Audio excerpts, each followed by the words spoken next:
മുംബൈ ബാന്ദ്രയിലെ ഗരീബ് നഗർ ചേരി ഒലിപ്പിക്കൽ നടപടികൾ സംഘർഷത്തിലേക്ക് വഴിമാറി. പ്രതിഷേധക്കാർ നടത്തിയ കല്ലേറിനെ തുടർന്ന് പോലീസ് ലാത്തിച്ചാർജ് നടത്തി. സ്ത്രീകൾ ഉൾപ്പെടെ നിരവധി പേർക്ക് പരിക്കേറ്റെന്ന പരാതി ഉയരുന്നു.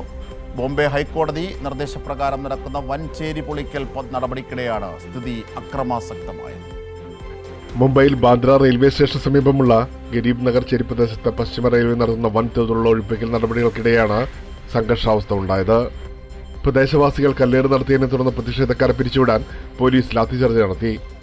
കല്ലേറുമായി ബന്ധപ്പെട്ട് 15 പേരെ പോലീസ് അറസ്റ്റ് ചെയ്തതായും സംഭവത്തിൽ ഒരു പോലീസ് ഉദ്യോഗസ്ഥന് പരിക്കേറ്റതായും അധികൃതർ അറിയിച്ചു. ബോംബെ ഹൈക്കോടതിയുടെ നിർദ്ദേശത്തെ തുടർന്നാണ് 500ഓളം അനധികൃത കുടിലുകൾ പൊളിച്ചുമാറ്റുന്നതിനായി ചൊവ്വാഴ്ച മുതൽ ഗരീബ് നഗറിൽ വിപുലമായ നടപടി ആരംഭിച്ചത്. 5200 ചതുശ്ര മീറ്റർ റെയിൽവേ ഭൂമി കയ്യേറ്റത്തിൽ നിന്ന് ഒഴിപ്പിക്കുകയാണ് ലക്ഷ്യം. പൊളിക്കൽ നടപടികൾക്കായി 1000-ലധികം പോലീസുകാരെയാണ് വിന്യസിച്ചിരിക്കുന്നത്. City police, railway protection force, government railway police എന്നീ വിഭാഗങ്ങളും റെയിൽവേ ഉദ്യോഗസ്ഥരും സ്ഥലത്തുണ്ട്. അതേസമയം അനധികൃതമായി നിർമ്മിച്ച 3 നിലകളുള്ള പഴയ ഗരീബ് നഗർ സുന്നി മസ്ജിദ് പൊളിച്ചുമാറ്റുന്നതിനിടെയാണ് സംഘർഷം രൂക്ഷമായത്. പൊളിക്കുന്നതിന് മുൻപ് സാധനങ്ങൾ മാറ്റാൻ മതിയായ സമയം നൽകിയില്ലെന്നാണ് പ്രദേശവാസികളുടെ ആരോപണം. പോലീസ് നടപടിയുടെ ദൃശ്യങ്ങൾ ഇതിനകം സമൂഹമാധ്യമങ്ങളിൽ വ്യാപകമായി പ്രചരിക്കുന്നതിനിടെ ഒഴിപ്പിക്കൽ നടപടികൾക്കെതിരെ പ്രതിഷേധം ശക്തമാക്കുകയാണ്. Premlal, daily news, Mumbai.